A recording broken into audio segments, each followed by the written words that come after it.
어느 날 한 존재가 산을 베개 삼아 몸을 눕혔다고 한다. 머리를 기댄 자리에 봉우리가 솟았고 발이 닿은 자리에 강이 흘렀다는 이야기가 전해진다. 수백 년이 흘렀지만 그 이름만은 살아남았다. 장길손. 그런데 정작 그가 누구인지, 어디서 왔는지, 왜 사라졌는지 아무도 알지 못한다. 이 이름은 전국 여러 지역에 조용히 스며들어 있다. 어느 마을에서는 저 굽은 능선이 그의 누운 몸이라 했고, 어느 들판에서는 움푹 팬 땅이 그의 발자국이라 전해진다고 알려져 있다. 땅의 형상 자체가 하나의 거대한 존재가 남긴 흔적이라는 이야기, 그것이 장길손 설화의 출발점이다. 거인 이야기는 인류가 기억할 수 있는 가장 오래된 이야기 가운데 하나다. 그리스의 티탄, 북유럽의 요툰, 인도의 야크샤 모든 문화권에서 거인은 세계가 막 형성되던 시절의 증인으로 등장한다. 한국도 예외가 아니었다. 이 땅에도 그 오래된 기억이 하나 살아있었고 그 기억에 붙은 이름이 장길손이었다. 장길손에 관한 기록은 놀랍도록 희박하다. 체계적으로 편찬된 문헌 안에서 그의 이름을 발견하기란 쉽지 않다. 대신 그는 마을 어른들의 입에서 입으로 아이들에게 들려주는 잠자리 이야기 속에서 혹은 특이한 지형을 설명하는 짤막한 구절 안에서 살아남았다. 이름은 있지만 이야기는 흩어진 존재, 그것이 장길손의 첫 번째 수수께끼다.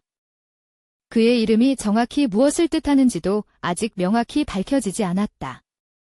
일부에서는 길고 큰 손을 가진 존재라는 의미로 해석하기도 하고 또 다른 쪽에서는 대지를 오래도록 걸어 다니는 자를 가리킨다고 추정하기도 한다. 어느 해석이 맞는지 현재로서는 알 수 없다. 이름 하나조차 미스터리인 존재다. 장길손 설화의 핵심은 지형 창조다. 그가 잠들면 그의 몸이 산이 되고 그가 걸으면 발자국이 늪이 되고 그가 숨을 내쉬면 바람이 분다는 이야기가 여러 지역에서 조금씩 다른 형태로 전해진다고 알려져 있다. 이것은 인간의 이야기가 아니었다. 땅 자체의 이야기였다. 주목할 점은 장길손이 파괴자가 아니라는 것이다. 많은 문화권의 거인 설화에서 거인은 무지막지한 악역으로 신이나 영웅에게 반드시 패배하는 존재로 그려진다. 그런데 장길손에게는 그런 대립서사가 보이지 않는다. 그는 그냥 존재했고 그 존재 자체가 세상의 형상을 만들었다는 것이다. 전라도 일부 지역에서는 장길손이 특정 산맥의 형성과 연결된 이야기가 전해진다고 알려져 있으며 경상도 일부에서도 유사한 거인 지형 설화의 흔적이 보고된 바 있다고 전해진다. 흥미로운 점은 이 이야기들이 서로 직접 연결되지 않으면서도 놀랍도록 유사한 구조를 가진다는 것이다. 각자 독립적으로 같은 이름을, 같은 형식의 이야기를 만들어낸 것일까? 그런데 이 설화가 전파되는 과정에서 이상한 일이 일어났다. 장길손은 특정 지역에 깊이 뿌리를 내리지 않았다. 마치 유랑하듯 이곳저곳의 지형 이야기에 이름을 빌려주었다는 인상을 준다.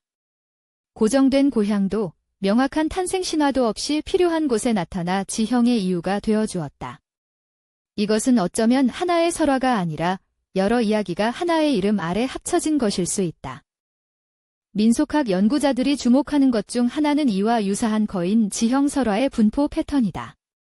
한국 각지에서 수집된 구전 자료를 살펴보면 거인의 몸이 지형이 된다는 유사한 구조의 이야기들이 특정 권역에 집중되어 나타나는 흔적이 있다고 전해진다.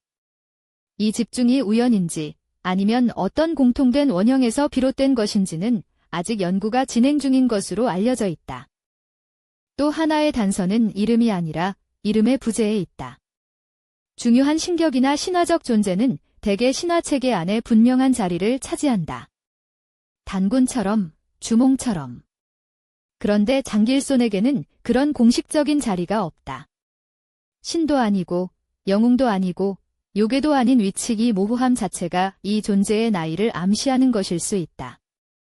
신화체계가 갖춰지기 이전 시대의 기억이 이름으로만 남은 것일 가능성이다.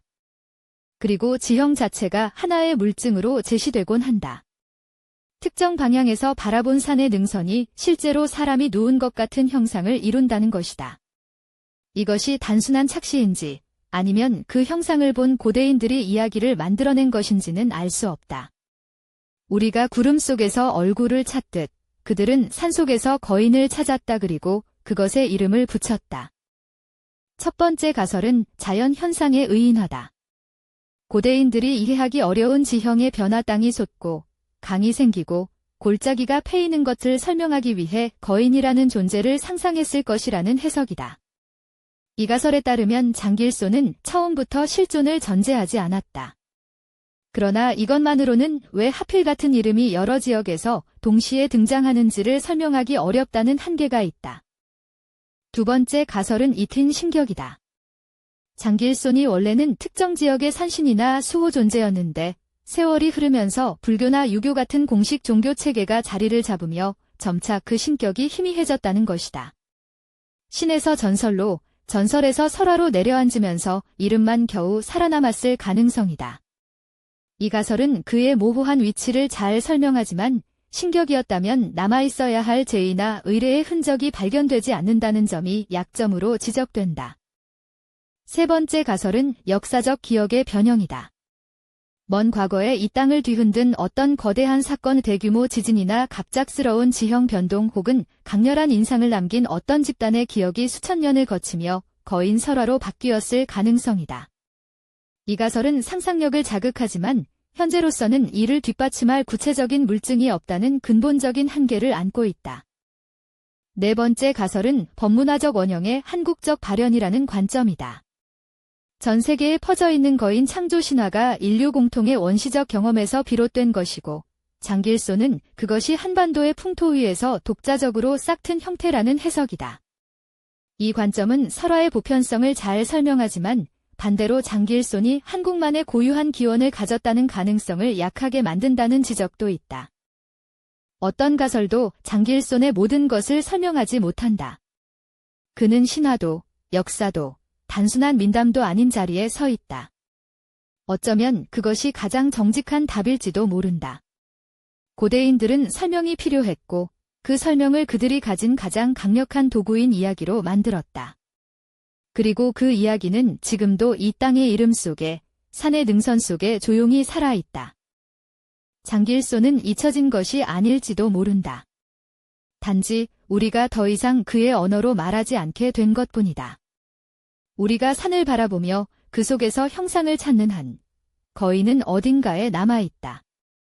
당신이 사는 지역의 지형과 얽힌 오래된 이야기가 전해진다면 혹시 그 이름을 한번 어른들께 여쭤보시기 바란다.